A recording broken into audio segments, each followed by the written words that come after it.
Я прожила в Афинах 3 месяца, но сегодня я бросаю все. Я улетаю. Куда? Туда, где влажность 90%, где еда острее, чем любые шутки, и где я планирую прожить следующие 3 месяца. Мы летим на другой край света. Таиланд, на Пхукет.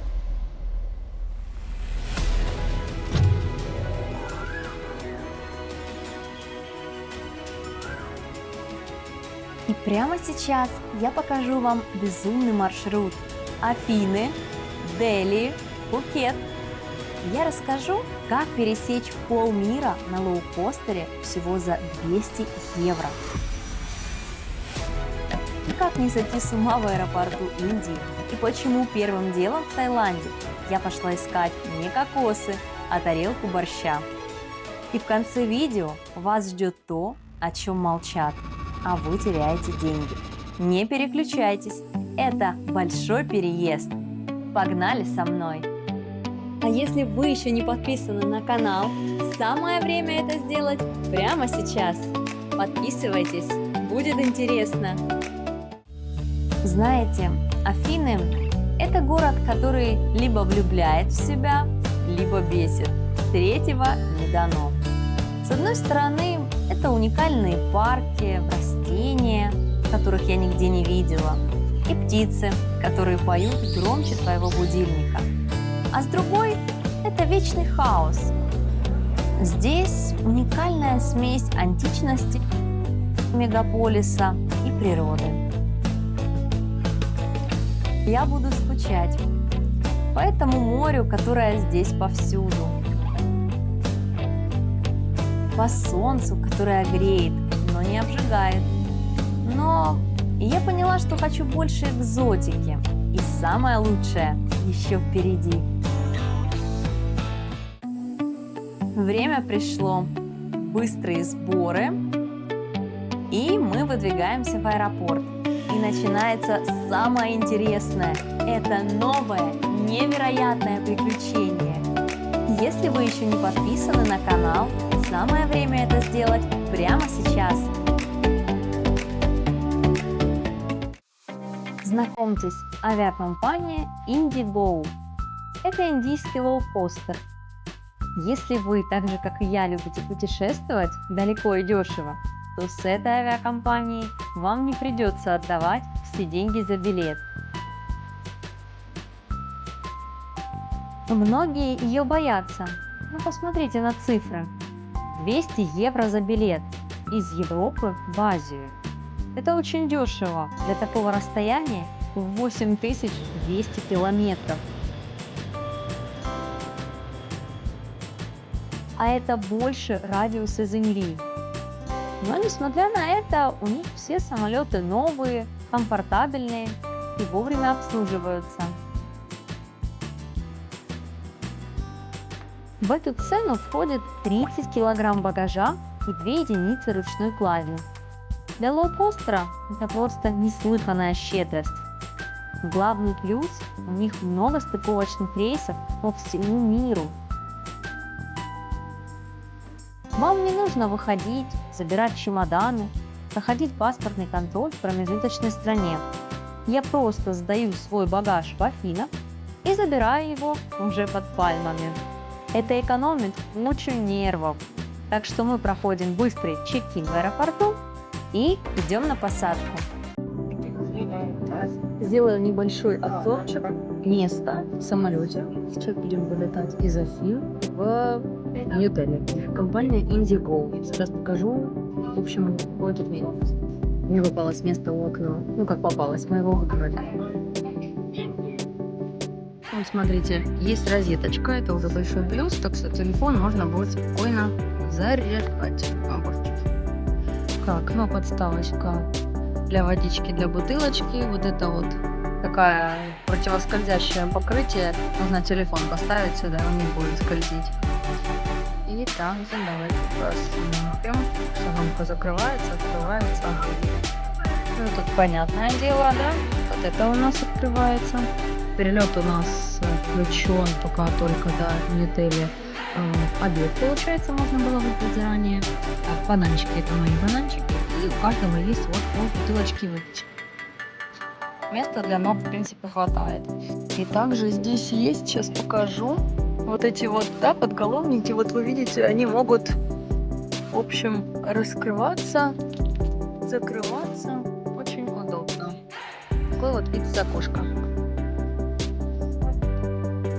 Сейчас жарко, солнышко. А мы еще и в жару летим. Уже за иллюминатором остался аэропорт, а наш самолет двигается к взлетной полосе.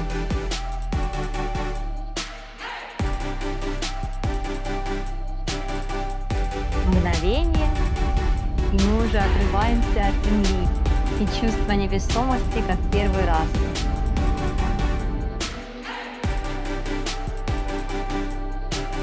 С высоты Афины выглядят совсем иначе. От суеты не остается и следа. Сплошные леса, горы и море со всех сторон. Ну посмотрите на этот вид! Мы пролетаем греческие острова. Сверху они выглядят как россыпь драгоценных камней причудливых форм и красок. Кстати, почти все из них можно посетить прямо из Афин. Есть места регулярных паромов, которые курсируют между этими островами круглый год. Греция, спасибо за все. Ты была прекрасна. Прощай, Европа. Еще увидимся. Прошло пару часов, и нам принесли обед. Давайте проверим, какая здесь еда и что подают на борту индийских авиалиний на ужин. Слушайте, для лоукостера очень даже достойно. Пахнет специями. Индия уже чувствуется в воздухе. Хотя мы еще на высоте 10 тысяч метров, и до нее еще очень далеко. Я думаю, меня в Индии просто примут за своих. Или они такое специально дают, чтобы мы не отличались от местных людей. В борту просто все горит, нереально горит. У меня еще голос меняется из этого. Вы не представляете, какой просто пожар в борту. Просто пожар. Я заказала себе на этот рейс вегетарианское меню. На борту просто все горит, я не понимаю. Я не понимаю, почему оно такое перченое. Но это капец. Это просто капец. Это типа супчик, рис. И здесь какая-то каша-малаша с тофу. Что вот это вот зелененькое, я еще не знаю. Меня радует пока вот эта шоколадная печенька веганская. Абрикос и ваниль. Но еще холодненькая водичка, масло и хлебушек дали. Очень вкусный мультивитаминный сок. Вот так вот кормят. Перелет долгий и будут кормить, может, даже не один раз. Сейчас мы летим уже над Арабскими Эмиратами. Вон там внизу пустыни и огни городов. Время пролетело незаметно за просмотром интересных видео блогера Мистер Бист. Кстати, вы слышали о нем? Мы застряли на этом острове посреди Тихого океана! И единственный путь отсюда – построить парусник и проплыть километры по открытому океану до того острова. Тем временем мы уже подлетаем к материковой части Индии. Неожиданно бортпроводники снова начали разносить еду. И это уже такой ранний завтрак по индийскому времени. Так, включаем прямую трансляцию с самолета. Смотрите, спустя 5 часов 20 минут стюардессы нам принесли как бы второй такой перекус, скажем так. Шеф спешл, это тут такой пирожочек и чаечек. Еще кто-то заказывал кофе, кто-то вот масала чай. И вот тут самый пирожок, называется роти. Индийский пирожок, он внутри острый, там нут, похоже цветом на капусту, но не знаю, пока не пробовала. Так что вот будьте готовы, что спустя такое вот время вы снова будете кушать. А за окном у нас уже глубокая ночь. Вскоре самолет начал снижаться, и мы уже заходим на посадку в международный аэропорт Нью-Дели. С высоты видно, что этот город огромных масштабов. Говорят, он крупнейший в мире и очень красивый. И, кстати, в Индии я еще не была. Кто был, напишите, стоит ли мне здесь полноценно побывать или нет. И почему. Добро пожаловать в Нью-Дели! Время раннее утро, и мы уже на земле. На автобусе едем в терминал. Огромный плюс нашего рейса – нам не нужно проходить таможню. Мы идем по коридору International Transfer, сразу в зону вылета. До следующего рейса у нас 2 часа. И это идеальное время, чтобы немного поспать. В транзитной зоне Дели есть крупные мягкие кресла, на которых можно буквально вытянуться и удобно поспать. Проснулись мы по будильнику. В аэропорту сейчас тихо, пахнет карри и дьюти-фри. Немного подзарядим телефоны и дальше в путь. Посмотрите на табло. Вы видите эти фото? Пляжи, бирюзовая вода. Класс! Это Пхукет. Неужели там действительно так красиво? А нас уже зовут на посадку. Быстро проходим и к автобусу. Едем уже к нашему самолету. За окном еще полная темнота. Нью-Дели спит.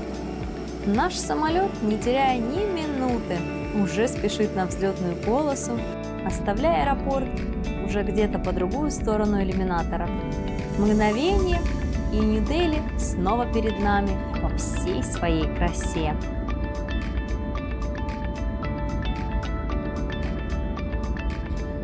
Смотрите, какой вид! Небо перед рассветом – это что-то с чем-то. А мы уже набрали высоту. И тут я просто не поверила своим глазам. Просто зависла. В иллюминаторе на горизонте я заметила целую серию высочайших гор. Смотрю по карте, а это Гималаи. Вы представляете? Это самые высокие горы в мире. Фактически вершина нашей планеты. Не передать эмоции от этого вида и осознания этого. И я мечтать не могла увидеть знаменитый Эверест высотой 8848 метров. Это невероятно! 2,5 часа полета вдоль Гималайских гор, через Индийский океан и Бирманское море. Просто пролетели незаметно. Снижаемся. Остров Пхукет уже рядом. Под нами вечно теплое Андаманское море. И вот он, легендарный пляж Майкао. Не верится, что мы уже здесь. Посмотрите, как здесь зелено и невероятно красиво. Пролетаем так низко, что я почти вижу каждого туриста на пляже. Касание, и мы на Пхукете.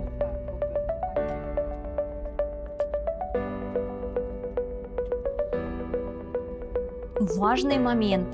Запомните, за 3 дня до прилета заполните Thailand Digital Arrival Card на сайте миграционной полиции Таиланда. Сделайте скриншот и будьте готовы показать обратный билет на паспортном контроле. Тайцы стали строже, но мы прошли быстро. Таиланд! Савадикап! Тут жарко, очень жарко. Сразу совет: не слушайте зазывал на выходе. Они хотят 1000-1200 бат за поездку. Я открываю приложение Grab, это официальное такси, и оно легально заезжает в аэропорт. Цена в 2-3 раза ниже. И ждать всего 2-3 минуты. Чтобы заказать такси, вам нужен интернет. В аэропорту его нет, а операторы в здании аэропорта делают цены на сим-карты 3-4 раза выше обычных. Мы заранее подключили eSIM от Айрала, чтобы быть на связи и заказать такси. Всего несколько долларов. Едем в наш новый дом. Едва отъехав от аэропорта, за окном нас встречают уже настоящие тропики и джунгли, которые мы очень скоро будем исследовать вместе с вами. Дом находится на севере острова. Мы выбрали эту часть, чтобы не было этой сумасшедшей туристической суеты. Наш комплекс 777 Beach Ponda. Это современный комплекс, и тут есть абсолютно все. Мы арендовали квартиру очень дешево, через Airbnb. О детали расскажу в следующем выпуске. На ресепшене оставляем залог $100, получаем ключи и заселяемся в квартиру. Освежились, и теперь наша главная миссия. Я не ела нормальной домашней еды даже в Афинах. Оказывается, буквально в 300 метрах от дома есть кафе Макинкан. Так что отправляемся туда. И да, я в Таиланде, но я заказываю борщ. Посмотрите, какой он наваристый. Иногда, чтобы почувствовать себя на месте, нужно просто съесть что-то родное. Так что теперь я как дома, но в Таиланде.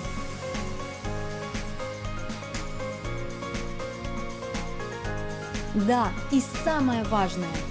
И как я обещала, в конце видео рассказываю то, о чем молчат все блогеры и все туристы, а вы теряете деньги. Аэропорт Пхукета – один из самых загруженных аэропортов мира. Все знают, что процедура прохождения паспортного контроля не самая приятная, а на Пхукете вы можете потратить от 2 часов на эту процедуру. Вы представляете? Мало того, что вы больше суток можете потратить на перелет, еще и отстоять в очереди за штампом 2, 3, а иногда и 4 часа. А сейчас внимание! Я вам рассказываю главный лайфхак. Многие из вас наверняка слышали такое понятие, как Fast Track. Он существует в аэропорту для ускоренной процедуры прохождения паспортного контроля. Так вот, по прилету, когда вы уже будете в аэропорту Пхукета и увидите все стойки, где ставят штампы, тот самый паспортный контроль, наверняка вам бросится в глаза огромная очередь из множества людей, которые прилетели на Пхукет. Идите на самую правую стойку. Вы увидите человека, который не будет похож на сотрудника, однако он будет тихонечко говорить Fast Track. Главное не упустить этот момент, потому что именно там вы заплатите 200 бат. Это равно $5. Официальное прохождение Fast Track в аэропорту Пхукета стоит $35. Если вы хотите сэкономить, то можете заплатить всего $5. Это неофициально, но это ничем не будет отличаться от того же Fast Track, который за $35, я вас уверяю. Мы воспользовались этой возможностью, заплатили 200 бат с человека и прошли паспортный контроль ровно за 30 секунд. У нас даже не проверили ту самую карту прибытия, но она должна быть обязательно, но лучше ее иметь при себе. Друзья, это только начало. Впереди нас ждут невероятные 3 месяца Пхукет, Хангна и Краби.